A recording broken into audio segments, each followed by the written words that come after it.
Hello friends, my name is Aakriti Srivastava and welcome to my channel focus on ambition. आज का हमारा topic है operant conditioning theory of Skinner. Skinner का सक्रिय अनुकूलित अनुक्रिया सिद्धांत। हमने इससे पहले पावलोव की क्लासिकल कंडीशनिंग थ्योरी और थॉर्नडाइक की थ्योरी ऑफ लर्निंग पढ़ चुके हैं, तो आज हम स्किनर की ऑपरेंट कंडीशनिंग थ्योरी पढ़ेंगे। इनका पूरा नाम था बुरोस फ्रेडरिक स्किनर, बीएफ स्किनर। इनका जन्म 20 मार्च 1904 में हुआ था और इनकी मृत्यु 18 अगस्त 1990 को हुई थी। देखिए, 1904 से हमें एक और बात याद आती है कि 1904 में पावलोव को नोबेल प्राइज भी मिला था। ठीक है, और ये एक अमेरिकन साइकोलॉजिस्ट थे, बिहेवियरिस्ट थे, व्यवहारवादी थे ये। और इनका प्रयोग जो था वो 1930 में इन्होंने सफ़ेद चूहों पर प्रयोग किया था और कबूतर पे भी किया था। प्रसिद्ध रचनाएं, ये देखिए थोड़ी इंपॉर्टेंट चीज़ है, ये कभी कभी आ सकती है एग्जाम में, तो इसलिए मैं बता रही हूँ आपको। इनकी दो रचनाएं थी, behaviour of organism, beyond freedom and dignity. ठीक है, ये दोनों रचनाएं ही स्किनर की थी। स्किनर द्वारा प्रतिपादित सक्रिय अनुकूलित अनुक्रिया सिद्धांत वर्णनात्मक व्यवहारवाद पर आधारित था। इन्होंने व्यवहारवाद के दो पक्ष बताए थे।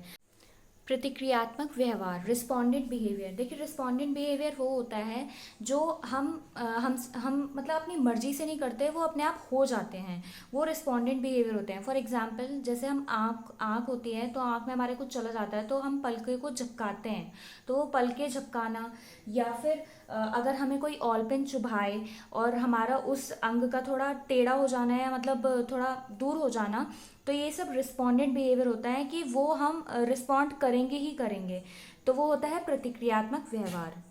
Now the next one is सक्रिय व्यवहार, जिसे हम ऑपरेंट बिहेवियर बोलते हैं। देखिए, ऑपरेंट बिहेवियर वो होता है जो इंसान खुद से, खुद के मन से करता है, जो सक्रिय होके करता है, किसी के दबाव में या किसी की उत्तेजना में नहीं करता, किसी लालच के चक्कर में नहीं करता, वो अपने मन के लिए करता है। फॉर एग्जाम्पल, जैसे आपके घर के बाहर किसी ने घंटी बजाई, तो वो आपकी खुद की स्वेच्छा है कि आपको वो दरवाज़ा खोलना है कि नहीं खोलना है, तो वो हो जाता है हमारा ऑपरेंट बिहेवियर। ठीक है, स्किनर का अब एक्सपेरिमेंट पढ़ लेते हैं। स्किनर ने अपना प्रयोग चूहे पर किया। लीवर वाला बॉक्स स्किनर ने बनवाया। इसे स्किनर बॉक्स भी बोला जाता है। लीवर पर चूहे का पैर पड़ते ही खट की आवाज होती थी। इस ध्वनि को सुन चूहा आगे बढ़ता और उसे प्याले में भोजन मिला। यह भोजन चूहे के लिए प्रबलन का कार्य या पुनर्बलन का कार्य करता। चूहा भूखा होने पर प्रणोदित होता और लीवर को दबाता। देखिए, इसमें क्या बोला गया है कि पावलोव की क्लासिकल कंडीशन में ये था कि कुत्ते को उसके सामने भोजन दे दिया जाता था, तो वो सिर्फ उसका रिस्पॉन्स कर रहा था, कोई भी सक्रिय व्यवहार नहीं दे रहा था वो उसका। वो लालच के चक्कर में, उसका लक्ष्य उसके सामने है, वो उसी के चक्कर में रिस्पॉन्स कर रहा था बस उसको। और मतलब वो उसका रिस्पॉन्स था, वो चाहता नहीं था। फॉर एग्जाम्पल, अगर हमें, मैंने बताया आपको, अगर हमें कोई पिन चुभ जाती है तो हम उसका सक्रिय व्यवहार, प्रतिक्रियात्मक व्यवहार करते हैं कि हम उसको थोड़ा दूर हो जाते हैं, उछल जाते हैं, जो भी है।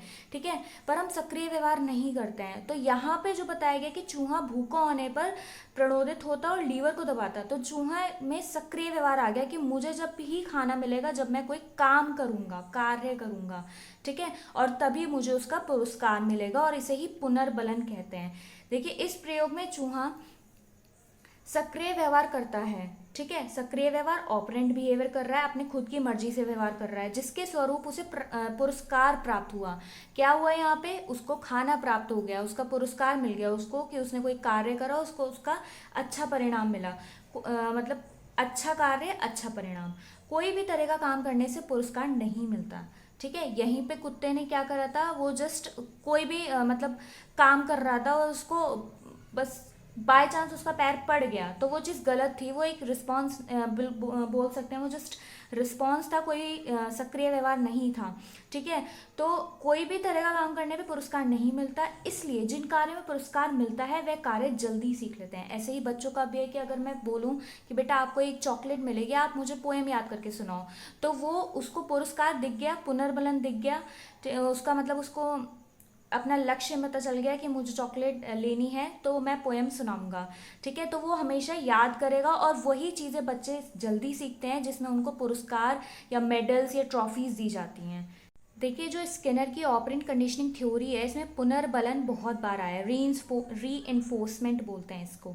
ठीक है, तो हम इसको एक बार पढ़ लेते हैं कि पुनर्बलन का तात्पर्य किसी अनुक्रिया के बार बार दोहराने की संभावना का बढ़ना है।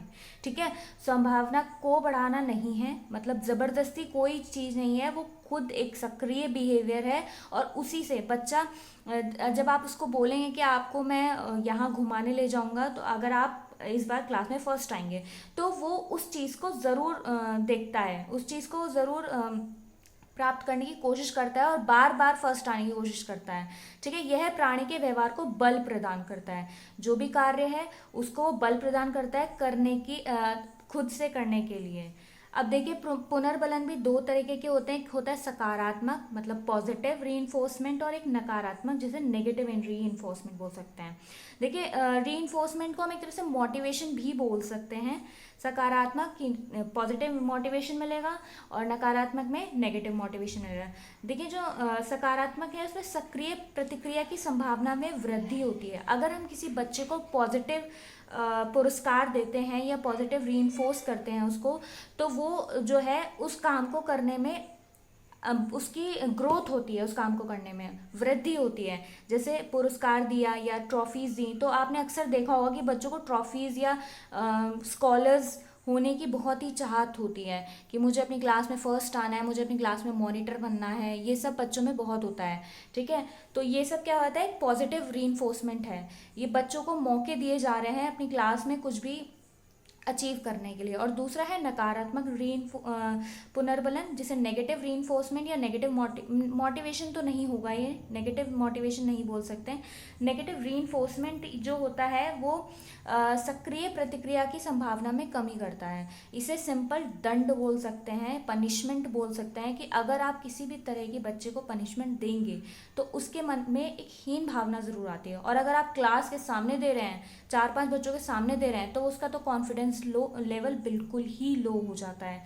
तो मुझे लगता है मतलब नकारात्मक जो है वो वर्जित भी है हमारे शिक्षा में, इसका स्थान नहीं दिया जाता है, इसको स्थान नहीं दिया जाता और ये वर्जित है। और दंड किसी प्रकार में किसी भी प्रकार से बच्चे में ग्रोथ पैदा नहीं करता, बस डर पैदा करता है।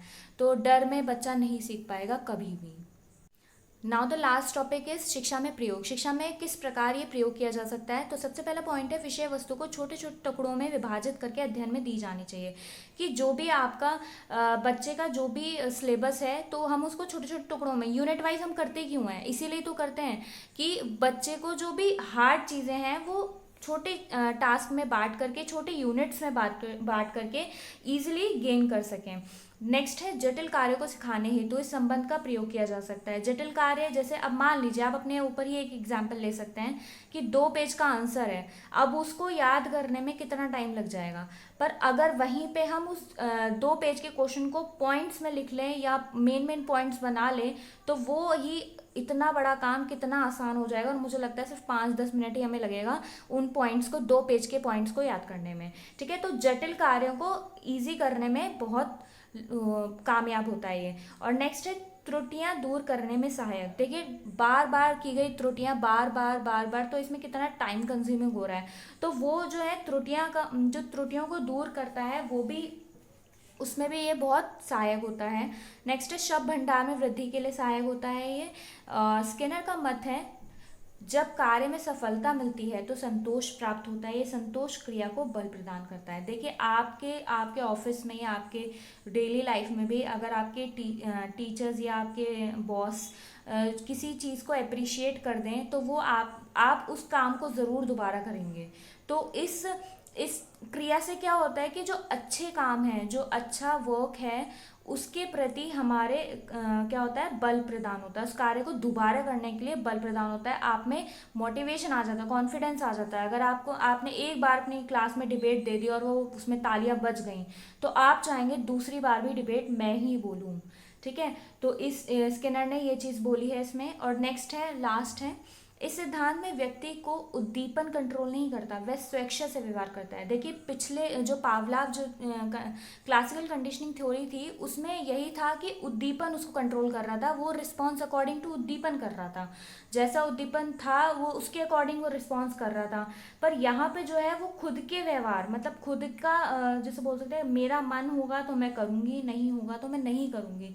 तो इस और वही मैं कार्य करूँगी जिसमें मुझे पुरस्कृत करा जाएगा या मुझे पुरस्कार मिलेगा, एप्रिसिएशन मिलेगा। ठीक है, तो वो कार्य और वही कार्य मुझे अपनी लाइफ में आगे लेके भी जाएंगे। ठीक है, तो रिस्पॉन्स बिहेवियर पावलाव ने जो क्लासिकल कंडीशनिंग में दिया है वो इन्होंने अगेंस्ट कर दिया है, इन्होंने गलत साबित कर दिया है। ठीक है, तो आज के लिए इतना ही। अगर आपको वीडियो अच्छी लगी हो तो प्लीज़ लाइक एंड सब्सक्राइब कर दीजिएगा। Thank you.